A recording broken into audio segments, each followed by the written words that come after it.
ನಮಸ್ತೆ ಬಂಧುಗಳೇ. ನಾನು ನಿನ್ನೆ ಪಿ ಸಿ ಒ ಡಿ ಬಗ್ಗೆ ಕೆಲವು ಮಾಹಿತಿ ಕೊಟ್ಟಿದ್ದೆ. ಅದು ಹಾಕಿದ ತಕ್ಷಣ ಬಹಳಷ್ಟು ಜನ ಪಾಪ ಹೆಣ್ಮಕ್ಳು ಮೆಸೇಜ್ ಮಾಡ್ತಾ ಇದ್ದಾರೆ, ಏನು ಮಾಡೋದು ಏನು ಮಾಡಬೇಕು, ಯಾಕೆ ಆಗ್ತಾಯಿದೆ ಇದು ಅಂತೆ.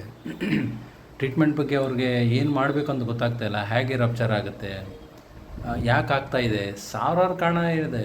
ಇದು ಆಯುರ್ವೇದದಲ್ಲಿ ಅದು ರಪ್ಚರ್ ಮಾಡೋದು ಅಂತ ಹೇಳಿದ್ರೆ ನೋಡಿರಿ, ಲೇಖನ ದ್ರವ್ಯಸ್ ಇದ್ದಾವೆ ಆಯುರ್ವೇದದಲ್ಲಿ.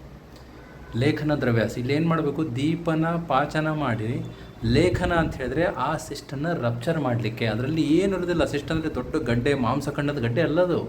ಜಸ್ಟ್ ಅದಕ್ಕೆ ನೀವು ಕೇಳ್ತಾ ಇರ್ಬೋದು, ನೀರಿನ ಗುಳ್ಳೆ ಥರ ಇರುತ್ತೆ. ಅದು ನೀರು ತುಂಬಿರುತ್ತೆ ಅದರಲ್ಲಿ ಅಷ್ಟೇ. ಅದು ಫ್ಲೂಯಿಡ್ ಇರುತ್ತೆ. ನಮ್ಮದು ಒಂದು ಓಮ್ ರಿಲೀಸ್ ಆದಮೇಲೆ ಅದರಲ್ಲಿ ಏನು ನಮ್ಮ ಸೆಲ್ಯುಲರ್ ಫ್ಲೂಯಿಡ್ಸ್ ಇರುತ್ತೆ ಅದಷ್ಟೇ ಇರೋದು ಅದರಲ್ಲಿ. ಅದು ಏನಿಲ್ಲ. ನೀವು ಸ್ವಲ್ಪ ಲೇಖನ ದ್ರವ್ಯಾಸ ಅಂದರೆ ಅಪತರ್ಮಣ ಚಿಕಿತ್ಸಾ ಅಂತ ಹೇಳ್ತೀವಿ ನಾವು. ಅಪತರ್ಮಣ ಚಿಕಿತ್ಸಾ ಅಂದರೆ ಕಫ ಮೇದಹರ ಚಿಕಿತ್ಸಾ. ಕಫ ಹಾಗೂ ಮೇದ ಕಡಿಮೆ ಆಗೋ ಚಿಕಿತ್ಸಾ ಮಾಡಿಬಿಟ್ರೆ ಏನಾಗುತ್ತೆ, ಸಿಸ್ಟ್ ರಪ್ಚರ್ ಆಗಿಬಿಡುತ್ತೆ. ಸಿಸ್ಟ್ ರಪ್ಚರ್ ಆಗಲಿಕ್ಕೆ 2 to 3 months ಬೇಕಾಗುತ್ತೆ. 2 to 3 months ಒಳಗಡೆ ಬಹಳಷ್ಟು ಜನಕ್ಕೆ 1 ತಿಂಗಳ ಮುಗಿಯೋಷ್ಟರಲ್ಲೇ ಮೆನ್ಸಸ್ ಬರುತ್ತೆ. ಸ್ಟ್ರಾಂಗು ವೀಕು ಅಂತ ಏನು ಮೆಡಿಸಿನ್ ಇರೋದಿಲ್ಲ. ಬಾಡಿ ಟೈಪ್ ಮೇಲೆ ಸ್ಟ್ರಾಂಗ್, ಜೆನೆಟಿಕಲಿ ಭಾಳ ಸ್ಟ್ರಾಂಗ್ ಆಗಿದೆ ಅದು P C O D.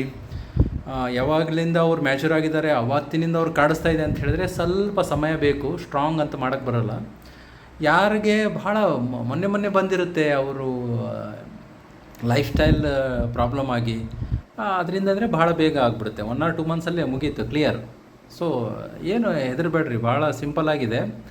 But ಇಲ್ಲೇನು ಮಾಡಬೇಕು, ನಾವು ಸಿಸ್ಟನ್ನು ರಪ್ಚರ್ ಮಾಡಬೇಕಂದ್ರೆ ಕಫನ ಬಾಡಿ ಹೀಟ್ ಡ್ರೈ ಮಾಡಿಸಿ, ಆ ಡ್ರೈನೆಸ್ಸು ಆ ಒಂದು ಗ್ರೋಯಿಂಗ್ ಫಾಲಿಕಲ್ನ ಹಾರ್ಮೋನ್ ಇಂಬ್ಯಾಲೆನ್ಸ್ ಆಗಿರುತ್ತೆ. ಇಂಡೈಜೆಷನ್ ಆಗಿಬಿಟ್ಟು ಫ್ಯಾಟಿಂದ ಕಫದ ಬ್ಲಾಕೇಜ್ ಆಗಿರೋದ್ರಿಂದ ಹಾರ್ಮೋನ್ ಇಂಬ್ಯಾಲೆನ್ಸ್ ಆಗಿಬಿಟ್ಟು ಆ ಫಾಲಿಕಲ್ ಗ್ರೋತ್ ಆಗ್ತಿರಲ್ಲ. ಅದಕ್ಕೆ ನಮ್ಮ ಬಾಡಿ ಹೀಟು ಡ್ರೈನೆಸ್ ಅದಕ್ಕೆ ಡ್ರೈ ಮಾಡಿಬಿಟ್ಟು ಅದನ್ನು ಗ್ರೋತ್ ಮಾಡೋಕ್ಕೆ ಬಿಡೋದಿಲ್ಲ. ಅದು ಸಿಸ್ಟ್ ಆಗಿ ಅಷ್ಟೇ ಉಳಿದ್ಬಿಡುತ್ತೆ. ಇಷ್ಟೇ, ಅದನ್ನು ರಪ್ಚರ್ ಮಾಡಬೇಕಷ್ಟೇ. ಏನು ಕಾಂಪ್ಲಿಕೇಟೆಡ್ ಟ್ರೀಟ್ಮೆಂಟ್ ಇಲ್ಲ. ನಂದು ಭಾಳ ಅಂತಿದ್ರೆ ಒಂದು ಪೌಡ್ರು, ಒಂದು ಮೆಡಿಸಿನ್, ಒಂದು ಸಿರಪ್ ಇರ್ಬೋದು ಅಷ್ಟೇ. ಇದಕ್ಕಿಂತ ಜಾಸ್ತಿ ಏನು ಕೊಡೋದು ಬೇಕಾಗಿರಲ್ಲ. Just simple treatment. ಏನಂದರೆ ಕೆಲವೊಬ್ಬರಿಗೆ ಅದು ಹೆಚ್ಚು ಕಡಿಮೆ ಇರುತ್ತೆ. ಅಂದರೆ ಕೆಲವೊಬ್ಬರಿಗೆ ಬೇಗ ಆಗುತ್ತೆ, ಕೆಲವೊಬ್ಬರಿಗೆ ಸ್ವಲ್ಪ ಟೈಮ್ ಹಿಡಿಬೋದು. ಬಟ್ ಆಗುತ್ತೆ. ನಾನು ಮಾಡಿದ್ದೀನಿ, ಮಾಡಲಾರ್ದೆ ಸುಮ್ಮನೆ ಹೇಳೋಕ್ಕೆ ಬರೋದಿಲ್ಲ. ಬಟ್ ಏನಿದೆ ಅಂತ ಹೇಳಿದ್ರೆ, ನೀವು ಸಮೀಪದ ಆಯುರ್ವೇದ ವೈದ್ಯರ ಸಲಹೆ ತೊಗೊಂಡು ನೀವು ಮಾಡ್ಬೋದು, ಏನು ತೊಂದರೆ ಇಲ್ಲ. ಯಾಕಂದರೆ ನಮ್ಮ ಆಯುರ್ವೇದ ಡಾಕ್ಟರ್ಸ್ಗಳಿಗೆ ಇದ್ರ ಬಗ್ಗೆ ಭಾಳ ಚೆನ್ನಾಗಿ ಮಾಹಿತಿ ಇದೆ. ನೀವು ಅವ್ರ ಮಾತು ಕೇಳಿಕೊಂಡು ನೀವು ಮುಂದುವರಿಬೋದು. ಮತ್ತೇನಾದರೂ ನಿಮಗೆ ಬೇಕಿದ್ದರೆ ನೀವು ನನಗೆ ಮೆಸೇಜ್ ಮಾಡಿ. ಧನ್ಯವಾದ.